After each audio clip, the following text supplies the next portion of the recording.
kepada kita begitu banyak fasilitas-fasilitas di dunia ini. Hadirin yang mulia, Allah Subhanahu wa taala berikan kepada kita fasilitas mata. Allah berikan kepada kita fasilitas mulut, telinga, tangan dan lain-lain. Allah Subhanahu wa taala memberikan fasilitas ini semua tanpa meminta bayaran kepada kita. Kalau kita mau berpikir, Allah Subhanahu wa taala memberikan kita nikmat bernafas tanpa bayaran. Kalau kita lihat di rumah sakit ada tabung-tabung gas. Ketika orang ini dalam rumah sakit, dia menggunakan tabung itu, nanti akan disuruh bayar. Satu tabung berapa ratus ribu. Kalau kita mau berpikir, kita sudah dari dulu sampai sekarang berapa banyak udara yang kita hirup. Kalau disuruh bayar kita nggak akan mampu. Maka begitu banyak nikmat Allah Subhanahu wa taala yang Allah berikan. Allah berikan nikmat mata. Mata bisa melihat. Kita syukuri. Kalau Allah Subhanahu wa taala ambil nikmat penglihatan ini, maka ketika kita ingin mengembalikannya lagi sangat besar biayanya. Orang operasi mata itu berapa banyak duit dikeluarkan. Allah Subhanahu wa taala berikan begitu banyak kenikmatan kepada kita yang harus kita syukuri. Kalau kita ini ingin menghitung-hitung nikmatnya Allah Subhanahu wa taala, kita tidak akan mampu. Wa in ta'uddu ni'matallahi la tuhsuha. Apabila engkau ingin menghitung-hitung nikmat Allah, la tuhsuha, engkau tidak akan mampu. Maka dan semua kita harus mensyukurinya. Bagaimana diantara mensyukur nikmat Allah Subhanahu wa taala? Yaitu caranya dengan kita menjalankan semua perintah Allah Subhanahu wa taala dan meninggalkan larangan-larangannya. Termasuk perintah Allah Subhanahu wa taala adalah salat subuh berjamaah ini. Hadirin semua, alhamdulillah bapak-bapak di sini salat subuh berjamaah. Nabi sallallahu alaihi wasallam bersabda, "Basyiril masya'ina fi dzulami bin nuri tami yaumal qiyamah." Berilah kabar gembira kepada orang yang berjalan pada waktu yang gelap, bin nuri tami yaumil qiyamah, dengan cahaya yang sempurna pada hari kiamat. Hadirin semua, di sini kelihatannya ketika di dunia ini bangun malam-malam, gelap-gelap, enak-enak tidur, bangun semata-mata untuk memenuhi perintahnya Allah Subhanahu wa taala. Hadirin semua akan menjadi perkara yang membahagiakan kita semua di akhir nanti. Ketika di padang mahsyar orang dengan cahaya yang sempurna pada hari kiamat. Hadirin semua, di sini kelihatannya ketika di dunia ini bangun malam-malam, gelap-gelap, enak-enak tidur, bangun semata-mata untuk memenuhi perintahnya Allah Subhanahu wa taala. Hadirin semua akan menjadi perkara yang membahagiakan kita semua di akhir nanti. Ketika di padang mahsyar orang ini semuanya kesusahan, wajahnya gelap karena kemaksiatan yang dikerjakan di dunia. Maka bapak-bapak di sini wajahnya menjadi terang karena dahulu di dunia berjalan di kegelapan malam menuju masjidnya Allah Subhanahu wa taala untuk salat subuh berjamaah. Maka perlu kita syukuri. Hadirin bukan Allah Subhanahu wa taala, maka perkara nikmat-nikmat Allah Subhanahu wa taala yang paling besar yang wajib kita syukuri adalah nikmat iman dan Islam. Hadirin semua, Allah Subhanahu wa taala menjadikan nikmat iman ini adalah nikmat terbesar. Karena apa? Dulu orang-orang banyak berpikir kesuksesan, kejayaan ini terletak pada harta. Ketika dia berpikir seperti itu, maka ini adalah pikiran yang salah. Kalaulah kesuksesan ini diletakkan pada harta, banyaknya harta, maka Qarun adalah orang yang paling sukses. Hartanya begitu banyak. Dia memiliki gudang emas ini, gudang-gudang hartanya. Kunci gudangnya ini dibawa oleh 7 unta, nggak kuat. Saking banyaknya harta dia, bawa kuncinya aja udah banyak, apalagi hartanya. Maka dia jadi orang paling terkaya. Tetapi apa hadirin? Dia ini Qarun Allah tenggelamkan ke dalam bumi. Karena apa? Dia tidak syukur, dia tidak mau beriman kepada nabinya.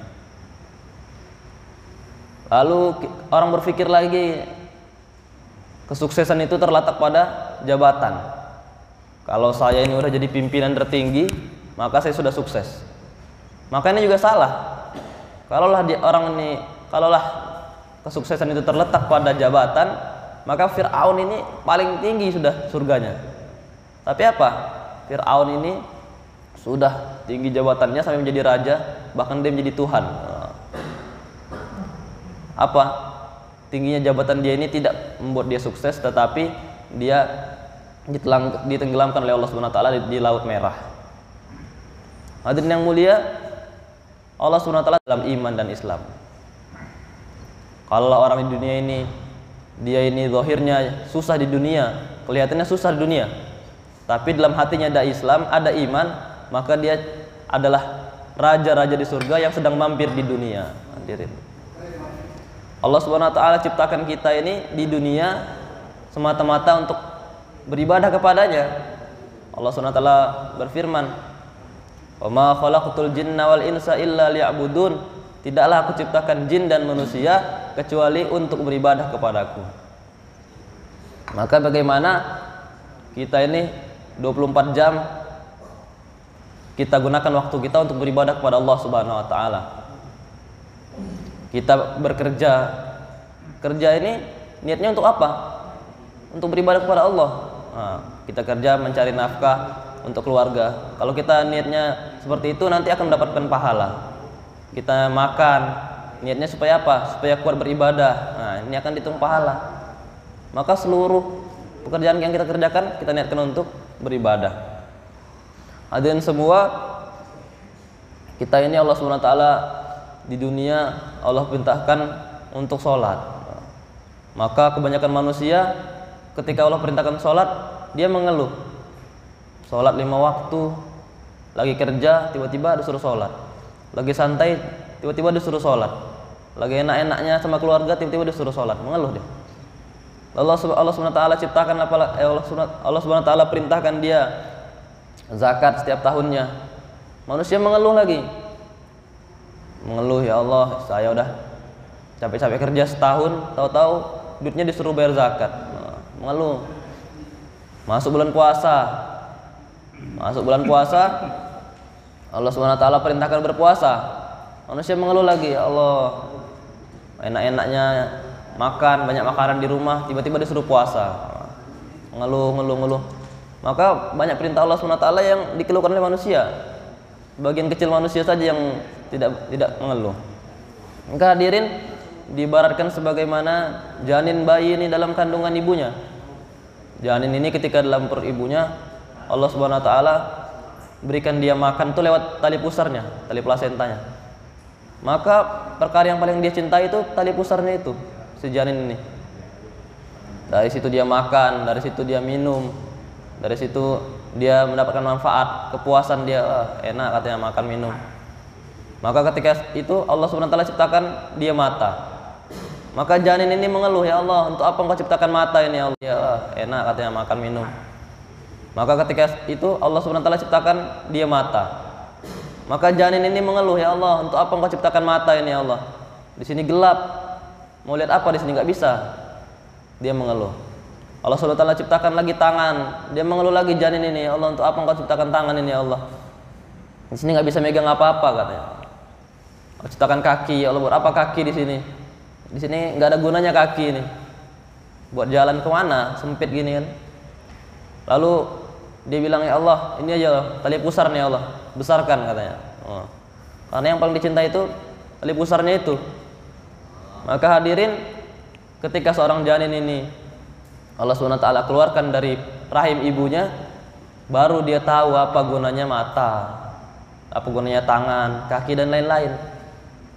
Dan perkara yang paling dia cintai, yaitu tali pusarnya itu. Itulah perkara yang pertama kali diputus oleh Allah SWT, yang pertama kali diputus. Begitulah kita di dunia ini. Kita di dunia mengeluh, ya Allah, untuk apa ini sholat, untuk apa ini sedekah, untuk apa ini puasa. Nggak mau.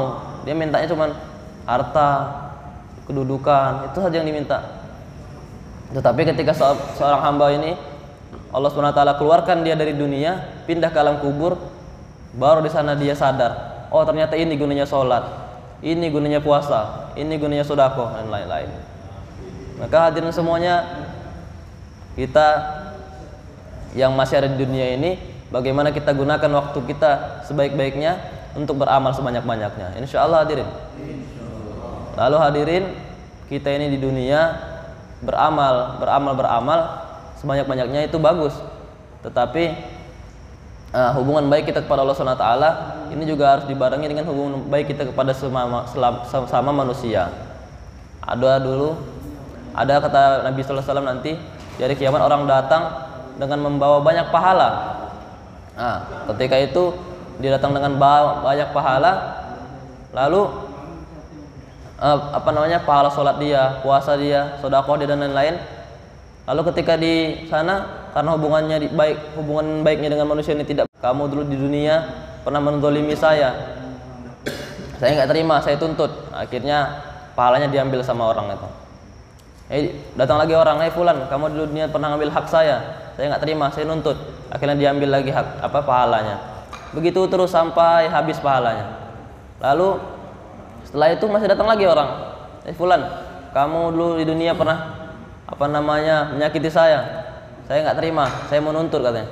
Akhirnya diambil lagi pahalanya. Udah habis pahalanya, akhirnya dibilang pahalanya sudah habis katanya, pahala saya sudah habis. Baru orang itu mengatakan, kalau begitu ambil nih dosa saya katanya. Hadirin inilah, maka bagaimana kita ini memperbaiki hubungan kita baik kepada Allah SWT dan sesama manusia, kita perbaiki. Alhamdulillah hadirin, itulah bagaimana kita ini memperbaiki ibadah kita kepada Allah SWT semuanya. Kita juga menjaga hubungan kita kepada sesama manusia. InsyaAllah. Alhamdulillah hadirin, mungkin ini saja yang dapat saya sampaikan, kurang lebihnya mohon maaf. Kita tutup dengan doa kifatul majlis. Subhanallah bihamdihi, subhanakallahumma bihamdika, asyhadu an la ilaha illa anta, astaghfiruka wa atubu ilaik. Assalamualaikum warahmatullahi wabarakatuh.